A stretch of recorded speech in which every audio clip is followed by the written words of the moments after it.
C'est fini! Terminé! C'est fini, messieurs! Du calme! C'est fini! Terminé! C'est la télévision. Tout est là. Tout est là. Regarde, écoute, je nous prie. La pub! On n'est plus productif, on ne sert plus à rien, c'est fini, ils n'ont plus besoin de personne. Tout est automatique, c'est quoi notre rôle maintenant? On est tous des consommateurs, Jim. C'est bon, dépense un max, tu seras un bon citoyen.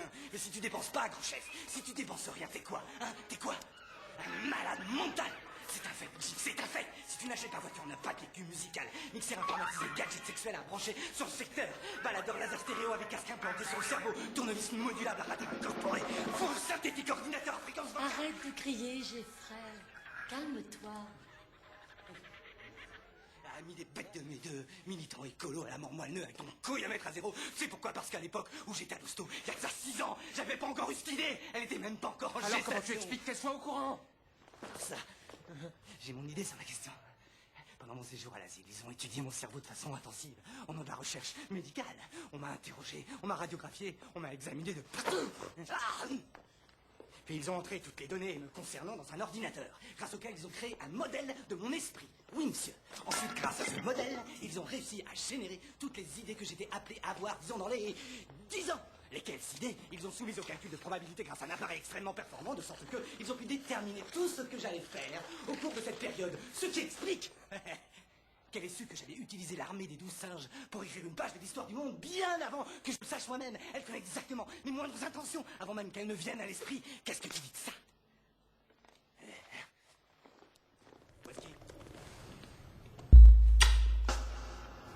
Qu'est-ce que c'est que ça? Ça, c'est une brûlure chimique. Elle te fera plus mal que n'importe quelle autre brûlure et t'auras une cicatrice. Qu'est-ce que tu fous? Si la médication dirigée marchait pour le cancer, elle pouvait marcher pour ça. Tu dois endurer la souffrance, ne pense pas à autre chose. Regarde ta main. Les premiers savons ont été faits avec les cendres des héros. C'est comme les chimpanzés envoyés dans l'espace. Sans la souffrance, sans les sacrifices, on n'aurait absolument rien. J'essaie de ne pas penser aux mots morsures, aux mots chers. Tu vas arrêter. La voilà ta souffrance, la voilà ta brûlure. C'est là, et pas ailleurs. Je m'en vais dans la caverne, trouver mon animal porteur de force. Non! Tu te conduis comme tous ces cadavres ambulants du nerf. J'ai compris, lâche-moi, Non, s'il te plaît. cette urgence est une illumination prématurée. C'est le plus grand moment de ta vie, mec, et tu t'en évades. T'es Non, pas je là. m'évade pas, je suis là. Maintenant, tu la fermes. Nos pères étaient nos images de Dieu. Si nos pères nous ont abandonnés, qu'est-ce que tu en déduis à propos de Dieu? J'en sais rien. Écoute-moi. Tu dois admettre qu'il est possible que Dieu ne t'aime pas du tout. Il ne t'a jamais voulu. En toute probabilité, il te déteste, et ce n'est pas ce qui peut t'arriver de pire. Tu crois? On n'a pas besoin de lui, mec. Oh oui, c'est vrai. On n'en a C'est rien à un endroit. foutre de la damnation ni de sa foutue rédemption. On est les enfants non désirés de Dieu. Très bien. J'ai besoin d'envie. Écoute, tu peux faire couler de l'eau et ça ne fera qu'empirer les choses. Ou regarde-moi. Ou tu peux mettre du vinaigre pour neutraliser la brûlure. Lâche-moi, je t'en prie. Mais il faut que tu capitules d'abord. Il faut que tu saches, au lieu d'en avoir peur, que tu saches que tu mourras un jour. Tu ne sais pas ce que ça fait.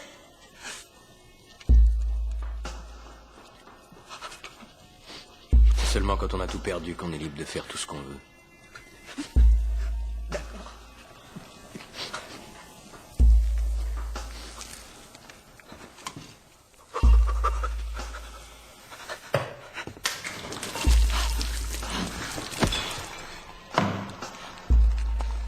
Félicitations.